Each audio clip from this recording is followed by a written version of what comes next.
Vijana wamehimizwa kujiepusha na visa vya uhuni kwa vile wao ndio utegemeo la familia zao katika siku zijazo. Akiongea huko Kitale wakati wa ufunguzi wa hafla ya ushauri wa umma ya siku 2, kamishna wa tume ya uchaguzi Alutalala Mukhwana aliwatahadharisha kuwa uchaguzi mkuu huenda ukaathirika pakubwa endapo ghasia za kisiasa zitaendelea kushuhudiwa nchini.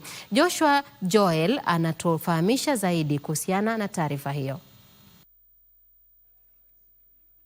Bwana alisema tabia ya kuwakodi na kuwachochea vijana kuzua ghasia kwa lengo la kujipatia umaarufu wa kisiasa huenda ikaathiri pakubwa uchaguzi mkuu ujao. Viongozi wetu wa kisiasa wakome kuwa ni wenye kuwasajili vijana katika kushiriki uhuni, kwa sababu unaposhiriki katika uhuni unavunja sheria, na iwapo hatutaweza kusimamisha uhuni,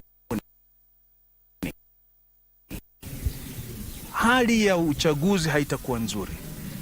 Wamama wataogopa kuja kupiga kura, vijana wengi watakuwa wako jela wakati wa kura kwa kushiriki uhuni, na kura kwa ujumla haitakuwa na idadi nzuri. Kwingineko, wazee wa Mijikenda Kaya wamekashifu waziri wa zamani Chirau Ali Makwere kutokana na uhusiano wake na aliyekuwa naibu wa rais Rigathi Gachagua na kudai kuwa msemaji wa jamii ya Mijikenda. Tunalaani kitendo na kauli ya Makwere kukutana na Gachagua akimleta nyanjani akidai ya kwamba sisi wa Mijikenda tuko nyuma yake, tunamkubali Gachagua kama mpinzani.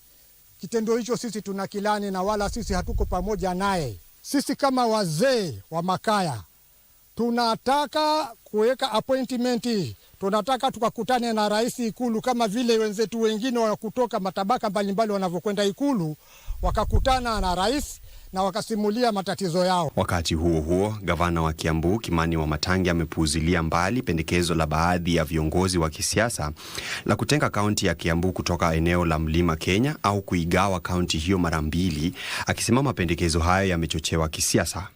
Kuja hesabu madarasa kama hiyo, Wamatangi ana hesabu ya watoto ndani ya kaunti mzima, na hakuna darasa imeandikwa East ama West ama wapi. Darasa yote imeandikwa Kiambu County. Ama namna gani jameni? Na umoja yetu ndio nguvu yetu, ama namna gani? Tumeenda tumepangiwa kule Nairobi, wanaona kama hii nguvu yetu itatupeleka mahali tuseme kitu tukiwa kitu kimoja. Hatimaye wapiga kura wamehimizwa kuwachagua viongozi zaidi wa kike kwenye uchaguzi mkuu ujao ili kuafiki lengo la uwakilishi ya theluthi 2 kuambatana na katiba. If the constitution says that about 2/3 rule means that 1/3 of the cabinet, 1/3 of appointments must go to women. But do you see it, young people? Do you see it anywhere? You don't even see it in the issue of gubernatorial seats.